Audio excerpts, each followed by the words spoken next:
Mesdames, Messieurs, bonsoir et bienvenue au 20h à la une de ce journal régional 2020. Plus d'une vingtaine de listes représentant le commandement traditionnel et les délégués départementaux rejetés ce jour par ELECAM. Parmi les recalés, plusieurs listes de l'UPC dont l'autorité signataire est remise en cause. Voilà pour le sommaire.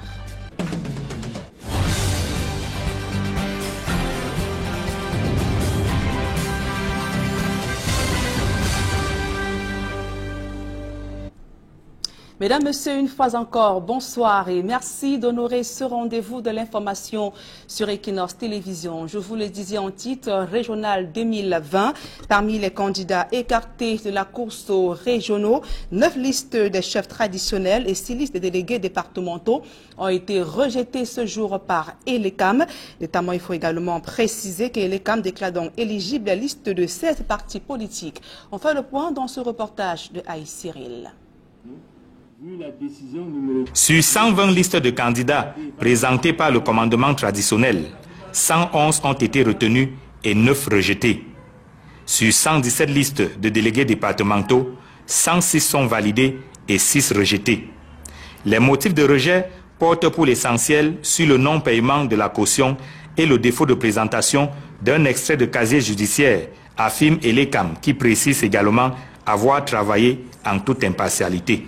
Les collaborateurs ont été très animés dans le travail, les membres ont été très animés. Nous avons pu sortir une méthodologie qui nous a permis d'aller très vite. Je vais saisir l'occasion pour remercier le monsieur le directeur général qui nous a transmis les documents à temps. Et nous avons fini, nous passons le relais. Et je suis sûr que le même travail qui a été fait à notre niveau sera encore bien fait au niveau de la direction générale. Les motifs de rejet sont beaucoup plus les motifs qui sont mis dans le code électoral. Notamment, il faut payer son cautionnement, il faut avoir un casier judiciaire vide. 16 partis politiques au total sont sur la ligne de départ. Certains, à l'instar de l'UDC, de l'UNDP et du PCRN, ont ciblé des circonscriptions bien précises. Nous sommes dans le département du Noun et le département de la MIFI dans la région de l'Ouest. Ce sont les deux listes que l'UDC a soumises et ces deux listes sont acceptées. Nous avons 5 mairies dans la région du centre et 2 dans le littoral. Nous n'avons pas eu de rejet. Toutes nos listes ont été validées parce que nous avons su monter nos listes. Nous sommes présents dans 5 régions et 12 départements. Aucune de nos listes n'a été rejetée. Je suis presque convaincu que nous allons prendre une région et entrer dans au moins 2 autres. Autant dire que c'est avec optimisme et plein d'arguments que les candidats se lancent à la conquête des sièges au sein des conseillers régionaux. Lors de la campagne, chacun pourra mettre sur la table ce qu'il a prévu comme transformation et développement de sa région. Nous sommes prêts. D'ailleurs, je vais commencer à ventiler nos programmes à partir de ce soir. Participer à une élection donne une certaine expérience aussi. Il faut toujours y participer, ça vous permet d'acquérir une certaine expérience. Et nous partons à cette élection, nous n'allons pas comme des personnes qui ne vont pas gagner, nous allons gagner. Et nous sommes convaincus que partout où nous avons déposé nos listes, nous avons gagné. Les arguments sont là. C'est l'esprit, l'approche républicaine de la conception de la démocratie et du développement de notre nation. C'est également la promptitude de réaction de l'UDC à répondre à la demande sociale. Au soir du 6 décembre prochain, 900 conseillers régionaux seront élus sur l'ensemble du territoire. Dans les détails, c'est 90 conseillers par région, dont 70 délégués des départements et 20 représentants des chefs traditionnels. Au moment où ELECAM rend publique la liste des candidats retenus pour les régionales, celle des recalés présente également quelques curiosités, à l'instar de celle de conduite par Ayan Luc dans le maillot d'Anaï, région de l'extrême nord Cameroun. ELECAM évoque le défaut d'acte d'homologation d'un chef traditionnel. L'UPC a également vu plusieurs de ces listes et candidats rejetés pour défaut de qualité de signataire de l'investiture. On fait le point dans ce reportage de Marcelin Gansop. La première curiosité, lorsqu'on parcourt les listes rejetées par ELECAM, c'est que l'UPC est le parti qui s'en tire le plus à mauvais compte. Cette formation politique voit ses listes rejetées dans les régions de l'Adamawa, du centre et du littoral, curieusement dans la plupart des cas, pour les mêmes motifs, notamment le défaut de qualité du signataire de l'investiture, la présentation des listes incomplètes et le défaut de cautionnement. Des motifs qui mettent l'union des populations du Cameroun hors jeu dans les circonscriptions d'Union Ekele, d'Union Esso et du Vouri. Comme lors du double scrutin législatif et municipal de février dernier, le parti des crabes est très mal parti. 3 autres formations politiques, BRIC, FDC et NDP, sont également hors course dans certaines circonscriptions de la MIFI à l'ouest et de la Mufou et Akono dans la région du centre. Soit au total 11 listes présentées par 4 partis politiques et 2 candidats non investis, dont Elekam a acté le rejet des candidatures. Pour ce qui est du rejet des listes des représentants du commandement traditionnel, c'est celle conduite dans le maillot d'Anaï par le président du Conseil économique et social, Ayan Luc, qui suscite la plus grande curiosité.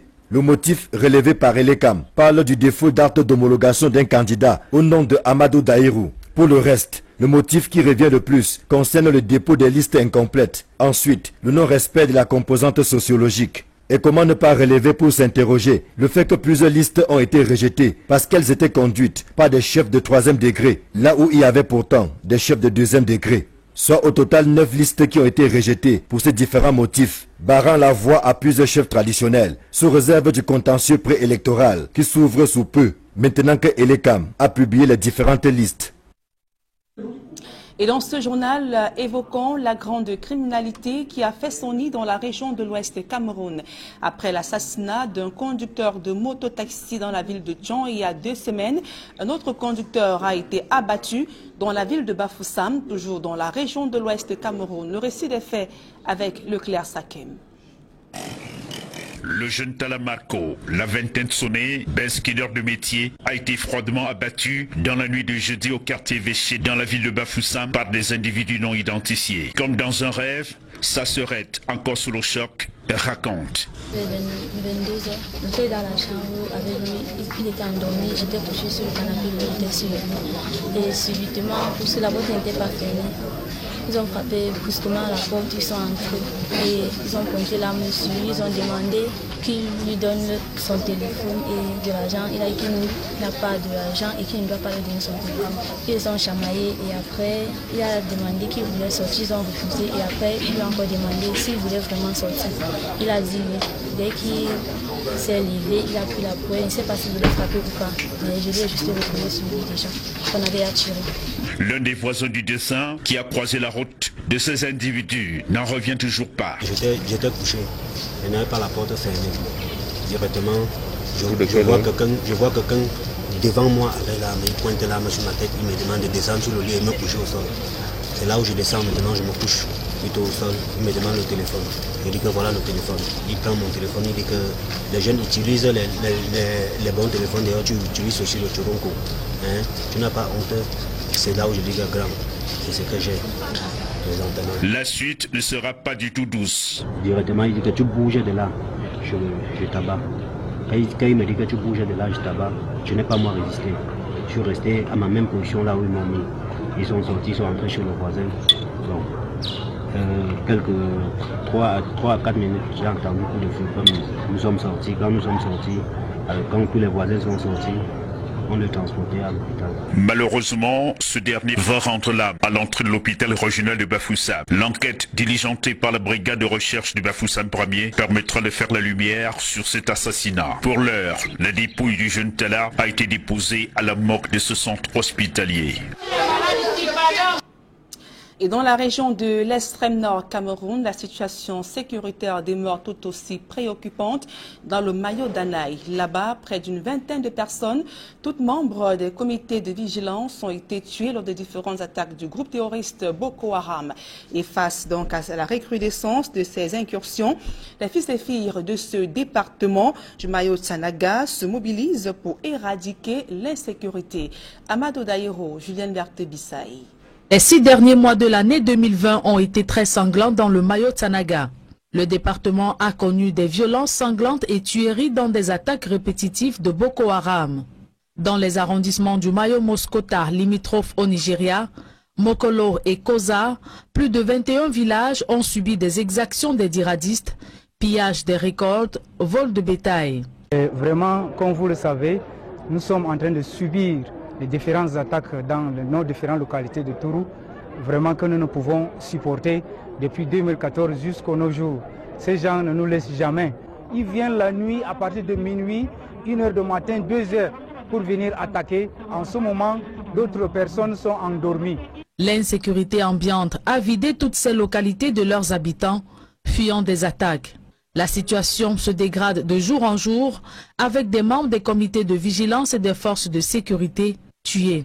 Nous avons perdu 16 membres du comité de vigilance dans le secteur de Tourou qui ont perdu leur vie. Boko Haram n'a pas lâché, c'est en ce moment qu'ils prennent même de relève, puisque eux, ils ont la force, comme la saison pluvieuse est là, vraiment les gens ne peuvent pas circuler normalement, ils en profitent pour venir, comme la saison de mil, les milles sont là partout, c'est un peu sombre, ils profitent pour partir en cachette, en secret, que ce soit les postes des militaires ou les villages pour les attaquer. Face à la recrudescence des attaques, les fils et filles touchés dans leur chair se mobilisent pour l'éradication de l'insécurité dans le département du Mayo-Tanaga. 25 millions de francs CFA récoltés, 85 sacs de céréales, 65 sacs de riz pour secourir les victimes de Boko Haram, de Mokolo, Koza et Mayo Moskota. Nous sommes à Tourou pour la remise solennelle des dons aux victimes de l'insécurité dans cette localité, qui est l'initiative des élites de ce département, mais surtout des autres partenaires de bonne volonté sur toute l'étendue du territoire qui ont manifesté leur sympathie face aux atrocités et à la violence inouïe, abjecte et injustifiable des acteurs et des entrepreneurs de guerre dans notre département. Limités dans leurs moyens d'intervention, les comités de vigilance reçoivent torches, téléphones portables, blousons et chaussures pour protéger leur localité des assauts de la secte islamiste Boko Haram. Autre actualité dans ce journal, l'Union générale des travailleurs du Cameroun annonce une grève dès le mois de décembre prochain si rien n'est fait pour améliorer les conditions de travail au Cameroun. L'UGTC déplore également la précarité du travail au Cameroun. Le point dans ce reportage de Cédric Chouna et Eric Fopossi. Les travailleurs au pays de la devise « Paix, travail, patrie, broie du noir ». Le constat est du président de l'Union générale des travailleurs du Cameroun. Isaac Bessala fait le point. La majorité des travailleurs aujourd'hui au Cameroun voient que leurs droits ne sont pas respectés. Vous allez dans le bois, vous allez dans l'hôtellerie, vous allez dans les services, c'est un service. Il y en a plein comme ça au Cameroun qui souffrent parce que c'est de la précarité. Cet enlisement de la valeur travail est dû à la précarité. Notre pays ne respecte malheureusement pas les droits des travailleurs. Précarité d'abord en ce qui concerne leurs conditions de vie, dont les salaires ne sont pas tellement bons. Vous avez aussi ces problèmes de conditions de travail. Il y en a certains qui travaillent dans de très mauvaises conditions. Certains qui n'ont même pas la couverture sanitaire et la couverture sociale. Ils ne sont pas inscrits, déclarés à la CNPS. Quand des accidents leur arrivent, personne ne les prend en charge. Travailler plus pour gagner plus, douce utopie au Cameroun. Isaac Bessala y voit une culture généralisée du travail forcé. Voilà un travailleur qui est dans une entreprise, donc on ne respecte pas les droits, mais à qui on demande chaque fois de donner plus, avec des menaces, avec la répression. Donc on ne peut pas amener un travailleur à faire un travail par force. Non-respect des droits du travailleur, demande d'explication, harcèlement moral, note d'insuffisance professionnelle, voilà le chapelet d'éléments qui fondent le travail forcé. Le phénomène atteint des proportions inimaginables. 80% des travailleurs sont dans cette situation. Personne ne reconnaît leurs droits, mais eux doivent respecter les droits des autres. Le président de l'Union générale des travailleurs du Cameroun ne sait plus où mettre la tête. Malgré plusieurs actions de plaidoyer auprès de l'État, rien ne bouge. On a fait le bilan, on a trouvé qu'on a pu régler seulement 15% des problèmes. Donc il restait près de 85% des problèmes. Et si rien n'est fait, d'ici décembre vous aurez une grève générale au Cameroun. En attendant décembre, pour cette grève générale des travailleurs, une série d'activités est prévue relativement aux festivités marquant le 75e anniversaire du mouvement syndical au Cameroun du 30 octobre au 17 décembre 2020. On parle éducation à présent. Fin du suspense pour les candidats au DCE Advanced Level. Après une longue attente, les candidats sont désormais fixés sur leur sort. Le DCE Board a rendu public ce jour la liste des élèves admis à l'examen du sous-système éducatif anglophone au Cameroun. Les résultats arrivent au moment où l'opinion nationale s'interrogeait déjà sur le statut de ces élèves et même le calendrier de l'année scolaire au Cameroun. Toute autre chose à présent, au-delà des crises sociopolitiques, le Cameroun fait face à d'autres problèmes qui nuisent à la cohésion sociale. Il s'agit notamment des conflits agro-pastoraux qui peuvent partir d'une simple dispute pour se transformer en conflit entre groupes ethniques. La société civile tire la sonnette d'alarme. Elle vient dans cet effet de former quelques ambassadeurs de la paix dont l'une des missions est de prévenir ce type de conflit. On fait le point dans ce reportage de Cyril Emmanuel Job. Si le Cameroun est victime des crises sociopolitiques qui nuisent considérablement à la cohésion sociale dans plusieurs régions, le pays fait également face à d'autres types de conflits aux conséquences tout aussi fâcheuses. Nous rencontrons des conflits agro-pastoraux généralement. On te dit souvent que les bœufs ont attaqué le champ de tel, ou bien un éleveur te dit qu'un agriculteur a fait un champ attakatoire. À un certain moment, il y a des discussions très souvent houleuses même. Sous l'influence des facteurs sociaux, culturels et historiques, les conflits entre agriculteurs et éleveurs prennent parfois des tournures violentes. La société civile s'en inquiète et forme à Yaoundé des ambassadeurs dits de la paix dont l'une des missions est de prévenir de tels débordements. L'ambassadeur de la paix, c'est effectivement cette personne-là qui va aller dans les communautés, mobiliser les communautés autour des conflits agro-pastoraux, qui va être sur le terrain pour collecter des informations. Parce que vous savez très bien que dans le cadre de ce projet, il est question de prévenir et résoudre les conflits à travers des mécanismes d'alerte précoce. Alors un mécanisme d'alerte, c'est un dispositif qui est mis en place pour collecter des informations, pour les analyser et pour anticiper sur des cas de conflits qui peuvent émerger, notamment des conflits violents. Triés sur le volet, ils sont une trentaine, venus des régions en crise ou non, qui reçoivent des enseignements sur l'élaboration des plans d'action de mobilisation dans leurs communautés respectives. On nous a permis de comprendre ce que c'est que le conflit, nous apprendre à gérer ça entre nous. Ramener les deux parties à la paix, leur faire comprendre qu'ils sont amenés à vivre ensemble et quand il y a des petits trucs, ils peuvent s'entendre sans que les voisins ne comprennent. Les conflits prennent diverses formes. Ils peuvent partir d'une dispute entre individus ou familles et se transformer en conflit armé entre communautés villageoises ou groupes ethniques. Si la société civile tire la sonnette d'alarme, leur résolution nécessite l'implication des pouvoirs publics. Nous allons rassembler une sorte de rencontre de dialogue avec les autorités nationales, donc toutes les sectorielles qui peuvent avoir une responsabilité dans ce type de conflits agro-pastoraux, que ce soit le Minader, le Minépia et tout le reste. Voir comment est-ce que nous pouvons mettre ensemble ces différents dispositifs-là pour répondre à ces conflits-là. Sous l'égide du réseau camerounais des organisations des droits de l'homme, la formation des ambassadeurs de paix qui se déroule à Yaoundé rentre dans le cadre de la Journée internationale de la paix, célébrée cette année sous le thème « Façonner la paix ensemble ». Encore un Camerounais qui porte haut l'étendard du pays auprès des institutions internationales.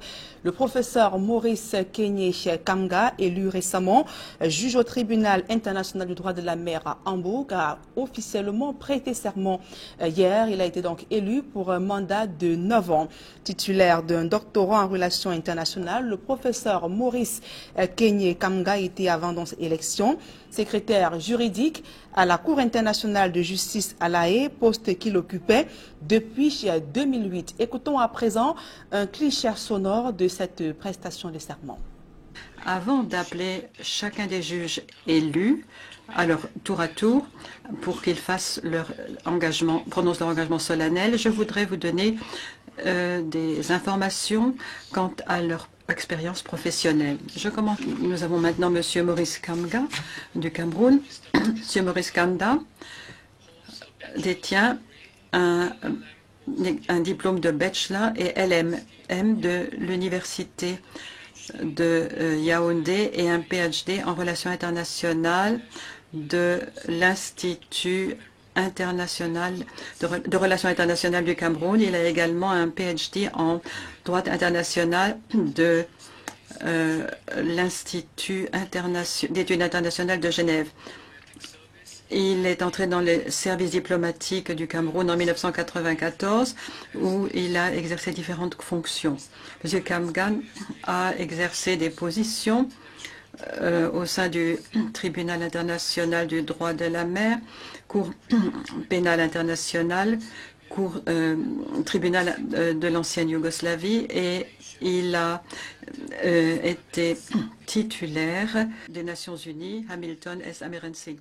Depuis 2008, il a exercé ses fonctions de secrétaire juridique à la Cour internationale de justice. M. Kamga est professeur adjoint à l'Institut de relations internationales du Cameroun et à l'Université catholique de Lille. Il a publié de nombreux ouvrages concernant le droit de la mer. Je prie maintenant M. Maurice Kamga de se lever et de prononcer sa déclaration solennelle telle que formulée à l'article 5, paragraphe 1 du règlement du tribunal et de signer la déclaration en présence de cette Assemblée. Monsieur Kamga, s'il vous plaît. Solennellement que je remplirai mes devoirs et exercerai mes attributions de juge en tout honneur et dévouement, en pleine et parfaite impartialité et en toute conscience. Diplomate chevronné, le professeur Maurice Kenyé Kamga se dit donc conscient des enjeux et des défis qui l'interpellent et promet d'ailleurs d'être un bon juge et de rendre des décisions en toute impartialité. Nous l'écoutons. Le défi personnel à relever, c'est d'être un bon juge. Un bon juge, c'est celui qui juge les faits avec impartialité et rend sa décision en pleine conscience. Donc, je peux dire que je ne devrais pas avoir beaucoup de problèmes en ce qui concerne l'examen des faits et l'application du droit aux faits. De par ma formation et mon expérience, notamment à la Cour internationale de justice, j'ai beaucoup appris auprès des juges de la Cour internationale de justice. Maintenant, il faudrait donc que je garde mon impartialité. Et ça, je pense que ça devrait aussi se faire sans aucun problème. Merci. A signalé donc que le Tribunal international du droit de la mer est un organe judiciaire indépendant créé par la Convention des Nations Unies sur le droit de la mer. Son siège est à Hambourg, en Allemagne. Et voilà donc qui nous conduit à l'actualité hors de nos frontières aux États-Unis, alors que se profile l'élection présidentielle. Donald Trump annonce avoir été testé positif au coronavirus, ainsi que la First Lady.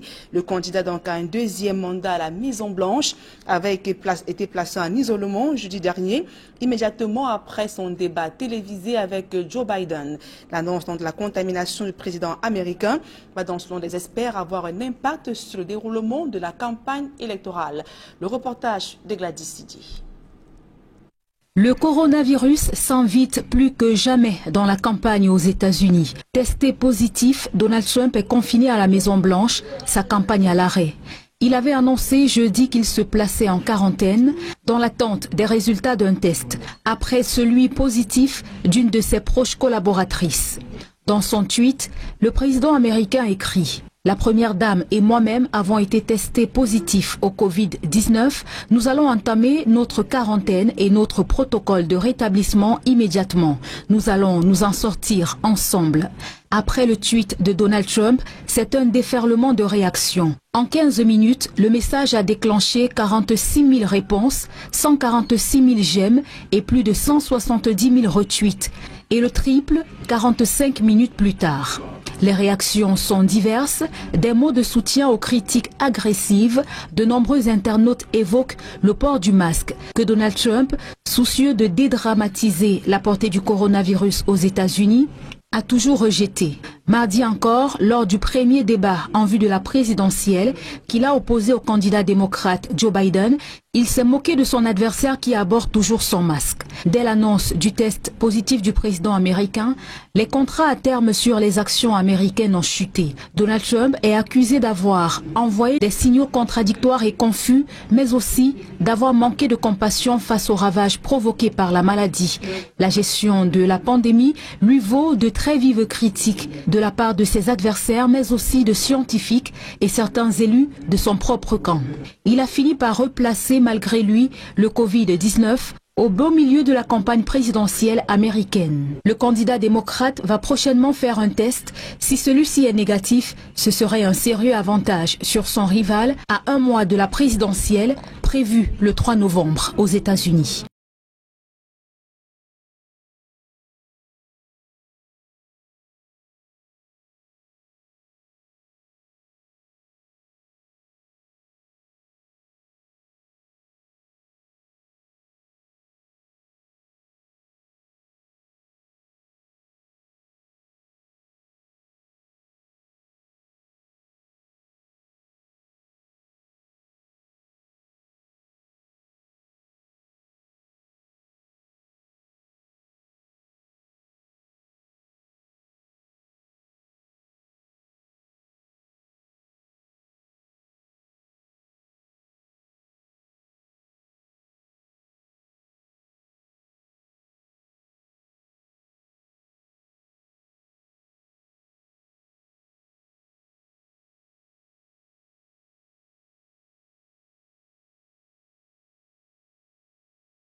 Fin de ce journal, mesdames et messieurs, merci pour votre aimable attention. Dans un instant, le débrief du journal avec Serge Alain Otto et ses invités sur le plateau d'Equinox Soir. Serge Alain.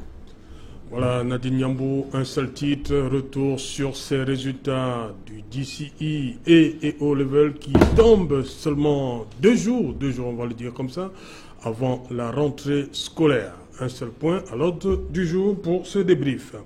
Bon retour une fois de plus à vous, Nadine Niambou. Merci, Serge Alain. Rendez-vous vendredi 20h. Madame, monsieur, dans un instant la suite. Equinox Soir.